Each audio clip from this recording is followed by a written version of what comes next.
Okay, so just saw Now You See Me 3 or Now You 3 Me, whatever which title you prefer. I don't know. It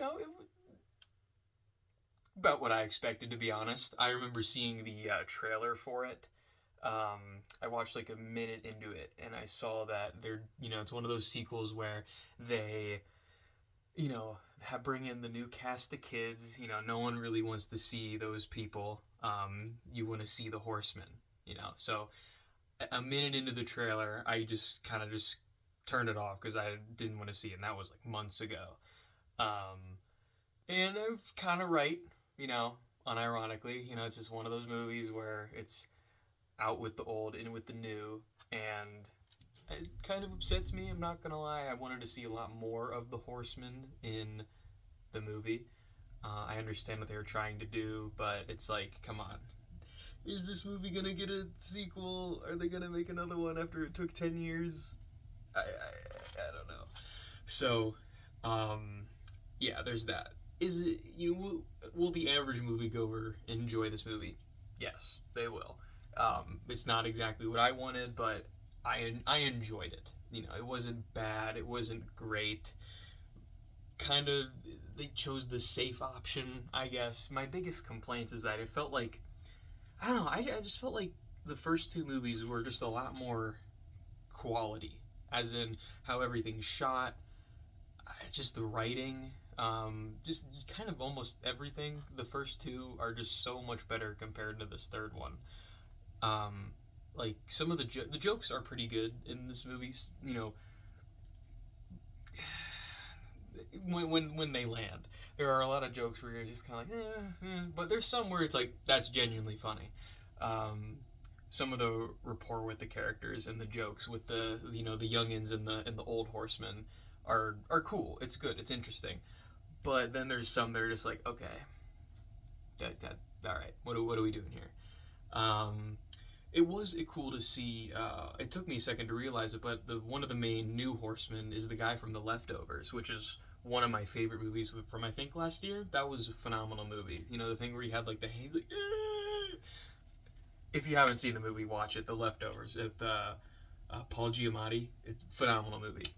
But that was cool seeing him. Justice Smith was in it. He from the Get Down on Netflix. He's in a bunch of other movies, but he's usually. I know there's the meme going around where if he's in the movie, it's gonna bomb. I don't know. We'll see the box office numbers if it how that'll pan out. And then the girl who played Tiny Tina in Borderlands, she was fine. They were all fine. I mean, as much as I like Justice Smith and I think he can be a good actor, it's just the movies he's in is kind of horrible.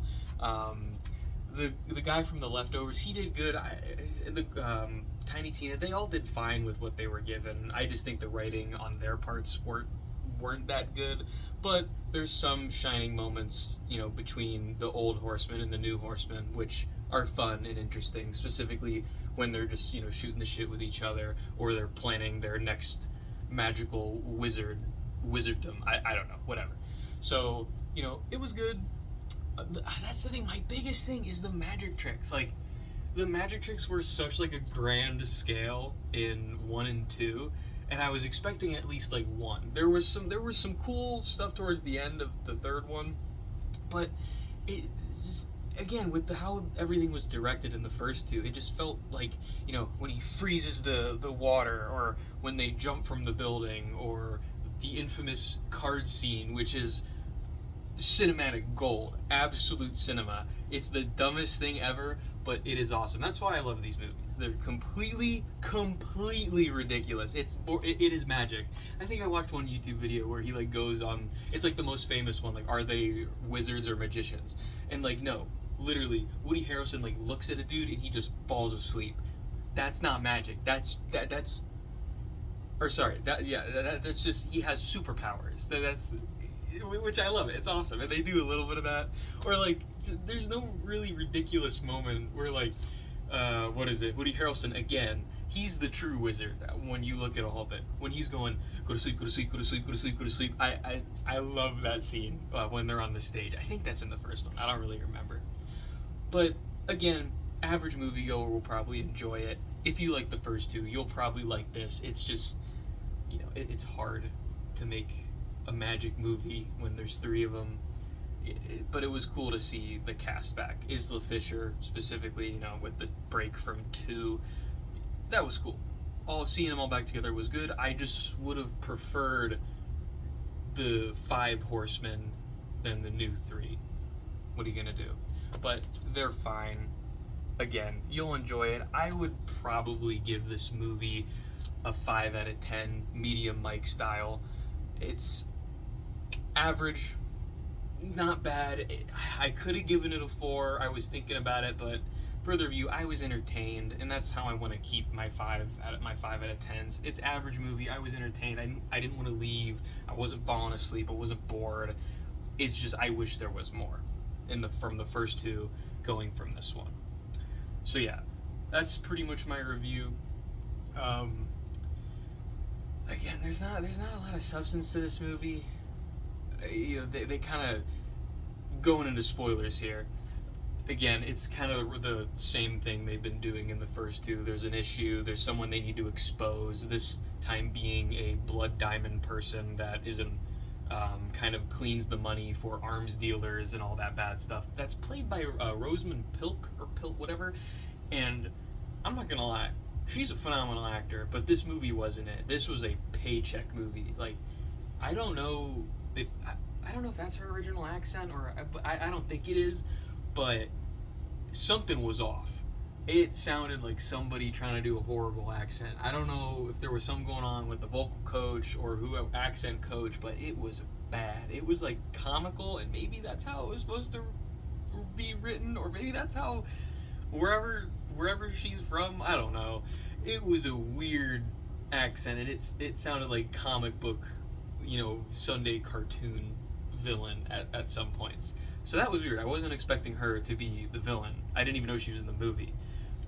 So that was interesting. But yeah, she pretty much, they're trying to expose her for doing all this stuff with all these elaborate tricks. And that's my big complaint about the movie.